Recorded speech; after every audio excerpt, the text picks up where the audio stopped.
Tingnan nyo! Tumingin ka! Tumingin ka! Tumingin ka! Ha? Oyo ka! Oyo ka! Ano ka? Ha? Tumingin ka! Tumingin ka! Tumingin ka! What? Ano?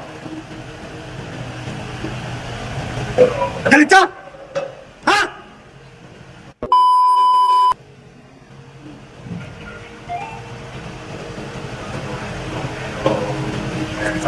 Ano ka? Wala ka takot, ha? Hindi ka natatakot, ha? Tumingin ka na!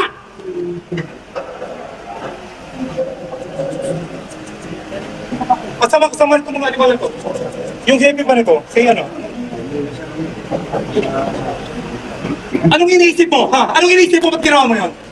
Hindi mo ba, lagi na lang sinasabi sa inyo? Hindi ba nakikita yung mga inuhuli na iba, ng mga pulis na mga ginagawa na ganyan? Taranggi ka! Ano masasabi? Tumatanggi ka? Ha? Nasaan yung kwintas? Ha? Asan yung motor? Nasa opisina, bakit di mo declare na ebidensya? Nasaan yung deed of sale? Bakit pinapirma mo? Pinapirma mo yung deed of sale, ha? O kaya may pamilya ka, pero ang ginawa mo... Sir, hindi na po bago sa ating mga operatiba yung may nahuli po. Hanip ka? Ay, yung mismong bata, positive sa laceration. Sir, kasi edad lang po ng anak ko yan, sir. Yung bata na nga nagsasabi, yung bata na nga at positive laceration. Sir, hindi na po bago sa ating mga Hindi bago yung kalukuhan mo. Nang kakalaiting sinabon ni NCRPO Director Guillermo Eleazar, CPO-1 Eduardo Flores Valencia, suspect sa panggagahasa sa 15 anyos na dalagita na anak ng dalawang nakakulong na suspect sa droga sa MPD Station 4. Sa galit ng NCRPO Chief, nasa bunutan niya si Valencia nang ipagtanggol nito ang sarili sa hepe. Alam mo, ako matanda ng pulis. Yung kalukuhan na ginagawa mo, kaya tayo nasisira dahil sa inyo. Sir, wala pong katotohanan niya. May result nga eh. Kwento ng ina ng biktima, inaresto raw silang mag-asawa ng mga pulis noong October 25 dahil sa illegal possession of drugs. Kusa raw silang sumama sa otoridad dahil inosente sila. Pero isinama raw ni Valencia ang dalagita nilang anak kahit wala namang nakuhang ebidensya laban dito. Sabi raw ni Valencia, pakakawalan ng mga magulang ng dalagita sa isang kondisyon. Bumubulong siya sa anak ko na magpagamit ka na para mapawalan sala ang mama mo pati ikaw mapauwi. Pinagsabihan daw ng ina ang anak na huwag pumayag sa kondisyon ng pulis. Pero hindi raw nagpaawat ang suspect. Nilasing daw ng pulis ang bata sa kadinala sa motel. Sabi ko, anong nangyari sa anak ko? Sabi niya, ginamit daw ng Valenciang hayop na yon. Sabi ko, anong kasalanan ng anak ko sa kanya? Bakit yung ginanon? Na may mga anak din kayo, bakit? Anong inisip mo? Ang ginawa mo yun? Sumugot ka! May pamilya ka ba? May asawa ka? May anak ka? Anong tingin mo sa ibang tao, ha? Anong tingin mo sa akin? Anong tingin mo? Anong tingin mo? Ibang tao? Para ganyan. Nakahirap tayo para ayusin ito conversation. Tapos, hindi mo nang gagawin mo.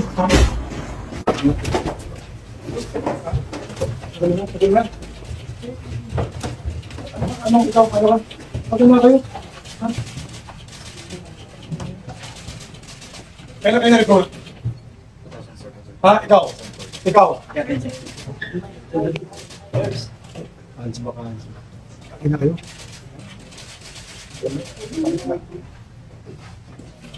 Anong specific unit nyo? Anong kasama nyo? Antay ng BSD Nang buksan ni NCRPO Chief Police Director Guillermo Eleazar ang Office of the Commander ng PCP-8 sa Las Piñas, inabutan niyang nakahiga at nahihimbing ang pulis na ito. Ang isa naman, gising pero pupungas-pungas daw. Ang natutulog na pulis, mismong desk officer pa pala na si PO3 Ray Gusi. Paliwanag ng pulis, straight duty daw kasi ang pasok niya mula kahapon kaya hindi kinaya ang antok. Malas sila. Nag-inspect tayo October 1. Pagpasok sa police station, dapat makikita itong pulis na naandun sa kanyang desk. Hindi yung maghahanap pa. Improper uniform naman ang namataan ni Eleazar sa PCP-3 sa Parañaque. Pero nang kausapin na ni Eleazar ang desk officer na si PO3 Joselier Labrada, may napansing iba pa. Kaya mo ba?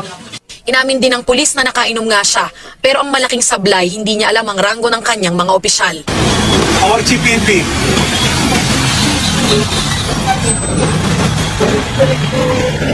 Police Director.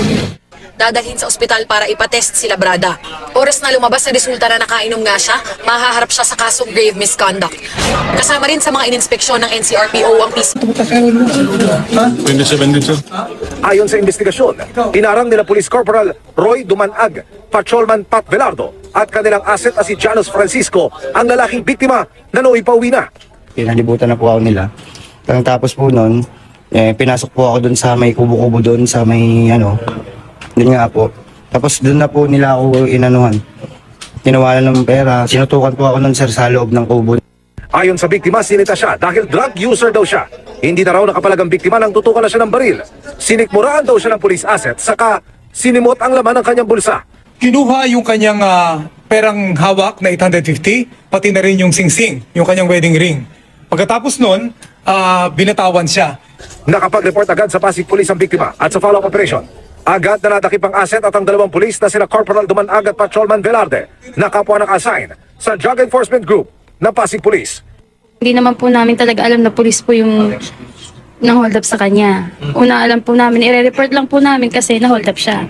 Nung nalaman namin pulis, doon na po kami kinabahan. Itong dalawang pulis na ito ay wala namang legitimate police operation during the time. And yet, naandun sila at nagsasagawa ng operation na hindi sanction ng istasyon. Habang ginagawa ng mga kasamahan nila sa SDU yung kanilang tamang trabaho, meron naman pong hindi kasama dun sa operation na supposed to be nasa ibang operation sa Cleo, sa ibang barangay din, na gumawa nito on their own. Lalong nag-init si Eliazar sa bandang huling bahagi ng briefing. Tumingin na sa akin dito. Bakit nyo naisip yung ganyan? Matagal nyo ba ginagawa na yan? Hindi po, sir. Ha? Hindi po, sir. Naawa lang po kami, sir. Nahawa? Naawa po. Anong nahawa? Wala naman po kami ginagawang masama, O, sir. ba't kinuha mo yung walang ginagawa masama? Sir, wala po kami ginukuha. Alam na po ng Diyos yan, sir. Sinungaling ka pang maayos ka. Alam mo, para magsusunakawan sila, nakuha nga yung singsing sa inyo eh. Sir, Nakuha nga yung singsing sa inyo eh. sa kanya po, sir, sa kanya. Uy, hindi, tama ka eh. Ang mahirap sa iyo, gumawa ka ng talukuhan, magdi-deny ka pa? Ha? Ng Diyos yan, sir. Bitin mo pa yung Diyos, yung ano eh. Nakuha na nga yung items na kinuha. Pasit-asit ka pa para makinabang sa pulis. Sa kinukutong nyo. Mga animal kayo, kaya tayo nagkakaloko-loko dito. Itinanggi ng mga suspect ang paratang. Sir, nag-effort kami para magkaroon ng trabaho. Eh, kaya nga eh. Para may Tapos effort gagawin kami eh. sa COP namin eh. Hindi naman kami masamang polis eh. Hindi yung masamang pulis, pero kung makakutong, gagawin nyo. Hindi kami kukutong, sir. Nasa inyo na nga yung ebidensya eh, ha? Wala namang ebidensya, sir eh. Robbery with intimidation ang kakaraping kaso ng mga suspect hanggang sa ialis sila sa briefing area. Umiiyak na nagpapaliwanag ng pasigaw ang mga suspect. Pulis buhay kang ginagawa namin para na sa trabaho namin. So, nagnagal po kami. Alam niyo ba, Opensyo? Sir. Ha? Sir. Unang-una, yung moonlighting, yung pag-escort na walang authority, eh alam niyo bang bawal yan? Kanina, mismong si NCR Police Chief Guillermo Eliazar ang sumabon sa dalawang police escort na nasa video. Sina PO2 J. Templo Nuevo at PO2 Ralph Tumanggil. Si Tumanggil ang itinuturong pumalo sa side mirror ng taxi. Tinap ko lang po yung side mirror para mag-flag down kasi papasok na po kami dun sa gate. Yan lang po. Hindi ko po napansin na nasira na pala siya. Sasampahan ng mga reklamong administratibo ang dalawa. Ang PNP, mahigpit na ipinagbabawal ang pag-racket ng kanilang mga tauhan. We will be filing administrative cases against the two for unauthorized escorting. Gusto natin ito magsilbing leksyon sa kanila, warning sa iba, at humingi tayo ng suporta sa ating mga kababayan, i-report sa ating itong mga ganitong sitwasyon. Humihingi po ako ng dispensa sa nangyari na yun.